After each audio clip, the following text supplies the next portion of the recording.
जय श्री कृष्ण। राधे राधे मित्रों। भगवान श्री हरि विष्णु की कृपा आप सब पर बनी रहे।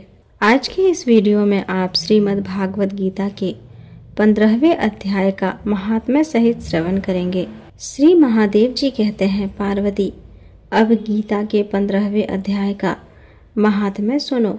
गौर देश में कृपान नरसिंह नामक एक राजा थे, जिनकी तलवार की धार से युद्ध में देवता भी परास्त हो जाते थे। उनका बुद्धिमान सेनापति शस्त्र और शास्त्र की कलाओं का भंडार था। उसका नाम सरभ मेरुंड था। उसकी भुजाओं में प्रचंड बल था।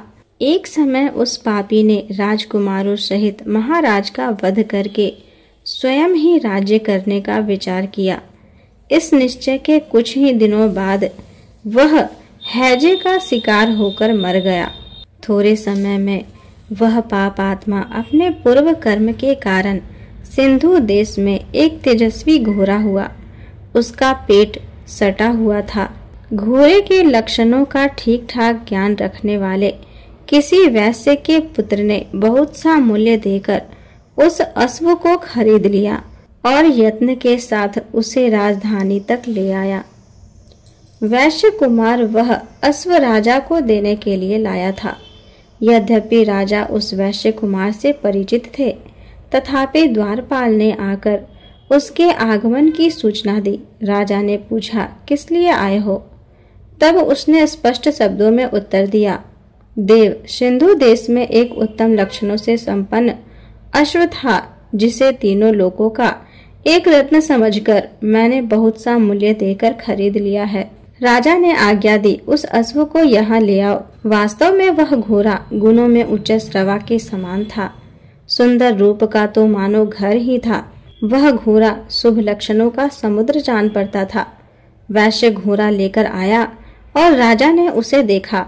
अश्व का लक्षण जानने वाले अमात्यों ने उस घोड़े की बड़ी प्रशंसा की।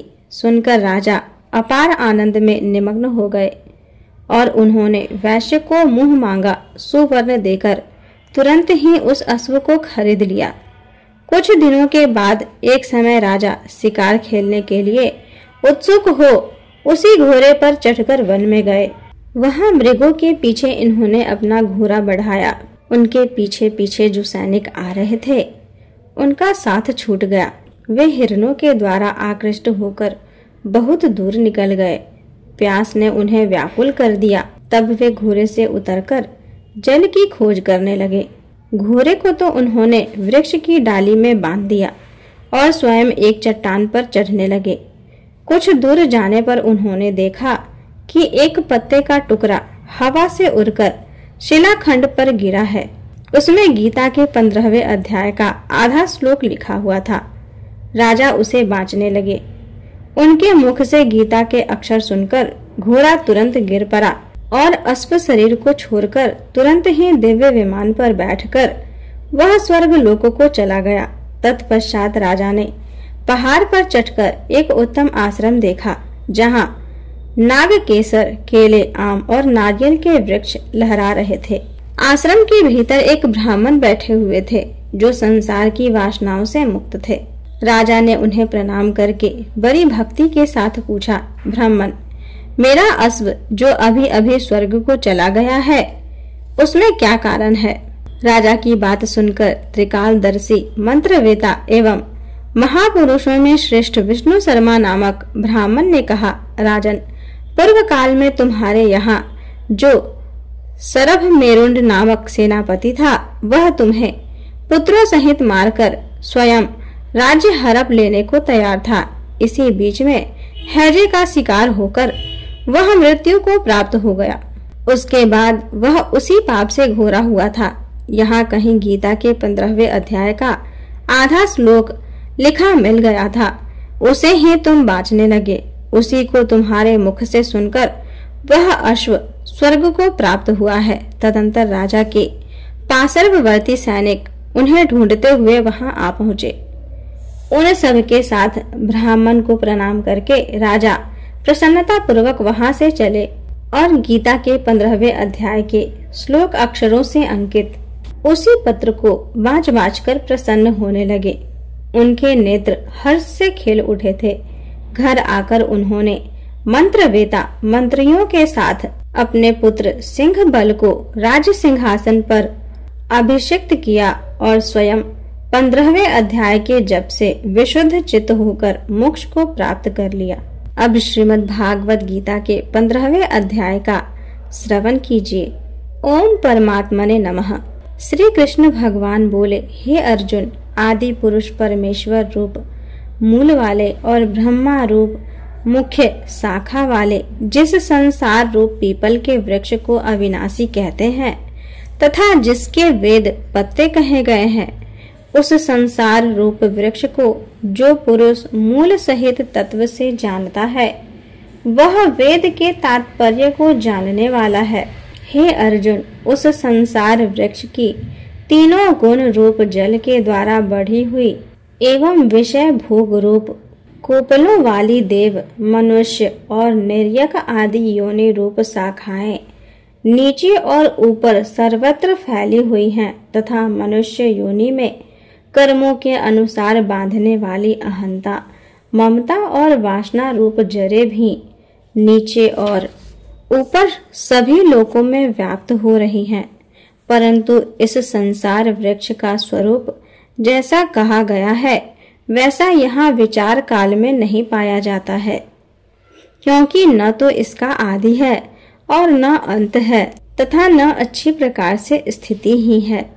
इसीलिए इस अहंता, ममता और वासना रूप अति दृढ़ मूढ़ वाले संसार रूप पीपल के वृक्ष को दृढ़ वैराग्य रूप शस्त्र द्वारा काटकर उसके उपरांत उस परम पद रूप परमेश्वर को अच्छी प्रकार खोजना चाहिए कि जिसमें गए हुए पुरुष फिर पीछे संसार में नहीं आते हैं और जिस परमेश्वर से यह पुरातन संसार वृक्ष की प्रवृत्ति विस्तार को प्राप्त होती है, उस ही आदि पुरुष नारायण के मैं शरण लेता हूँ। इस प्रकार दृढ़ निश्चय करके जिनका मान और मोह नष्ट हो गया है तथा जिन्होंने अपनी आसक्ति रूप दोष पर विजय प्राप्त कर लिया है और परमात्मा के स्वरूप में जिनकी निरंतर स्थिति है तथा जिनकी कामनाएं अच्छी प्रकार नष्ट हो गई हैं, ऐसे वे सुख दुख नामक द्वंद्वों से विमुक्त हुए ज्ञानी जन उस अविनाशी परम पद को प्राप्त होते हैं। उस स्वयं प्रकाशमयी परम पद को न सूर्य प्रकाशित कर सकता है, न चंद्रमा और न अग्नि ही प्रकाशित कर सकता है तथा जिस परम पद को प्राप्त होकर मनुष्य पीछे संसार में नहीं आते हैं, वही मेरा परम धाम है। हे अर्जुन, इस देह में यह जीव आत्मा मेरा ही सनातन अंश है और वही इस त्रिगुणमयी माया में स्थित हुई मन सहित पांचों इंद्रियों को आकर्षित करता है। कैसे कि वायु गंध के स्थान से गंध को जैसे ग्रहण करके ले जाता है, वैसे ही देहादिकों का स्वामी जीव आत्मा भी जिस पहले शरीर को त्यागता है, उससे इस मन सहित इंद्रियों को ग्रहण करके फिर जिस शरीर को प्राप्त होता है उसमें जाता है। उस शरीर में स्थित हुआ यह जीव आत्मा श्रोत्र, चक्षु और त्वचा को तथा रसना, घ्राण और मन को आश्रय करके अर्थात इन सब के सहारे से ही विषयों को सेवन करता है। परंतु शरीर छोड़कर जाते हुए को अथवा शरीर में स्थित हुए को और विषयों को भोगते हुए को अथवा तीनों गुणों से युक्त हुए को भी अज्ञानी जन नहीं जानते हैं। केवल ज्ञान रूप नेत्रों वाले ज्ञानी जन ही तत्व से जानते हैं, क्योंकि योगी जन भी अपने हृदय में स्थित हुए इस आत्मा को यत्न करते हुए ही तत्व से जानते हैं। और जिन्होंने अपने अंतःकरण को शुद्ध नहीं किया है, ऐसे अज्ञानी जन तो यत्न करते हुए भी इस आत्मा को नहीं जानते हैं। हे अर्जुन, जो तेज सूर्य में स्थित हुआ संपूर्ण जगत को प्रकाशित करता है तथा जो तेज चंद्रमा में स्थित है और जो तेज अग्नि में स्थित है, उसको तू मेरा ही तेज जान। और मैं ही पृथ्वी में प्रवेश करके अपनी शक्ति से सब भूतों को धारण करता हूँ और रस स्वरूप अर्थात अमृत में चंद्रमा होकर संपूर्ण औषधियों को अर्थात वनस्पतियों को पुष्ट करता हूँ तथा मैं ही सब प्राणियों के शरीर में स्थित हुआ वैश्वानर रूप अग्नि होकर प्राण और अपान से युक्त हुआ 4 प्रकार के अन्न को पचाता हूँ और मैं ही सब प्राणियों के हृदय में अंतर्यामी रूप से स्थित हूँ तथा मेरे से ही स्मृति, ज्ञान और अपोहन होता है और सब वेदों द्वारा मैं ही जानने के योग्य हूँ तथा वेदांत का कर्ता और वेदों को जानने वाला भी मैं ही हूँ। हे अर्जुन, इस संसार में नाशवान और अविनाशी भी यह 2 प्रकार के पुरुष हैं। उनमें संपूर्ण भूत प्राणियों के शरीर तो नाशवान और जीव आत्मा अविनाशी कहा जाता है तथा उन दोनों से उत्तम पुरुष तो अन्य ही है कि जो तीनों लोकों में प्रवेश करके सबका धारण पोषण करता है। और एवं अविनाशी परमेश्वर और परमात्मा ऐसे कहा गया है क्योंकि मैं नाशवान जड़ वर्ग क्षेत्र से तो सर्वथा अतीत हूँ और माया से स्थित अविनाशी जीव आत्मा से भी उत्तम हूँ। इसीलिए लोक में और वेद में भी पुरुषोत्तम नाम से प्रसिद्ध हूँ।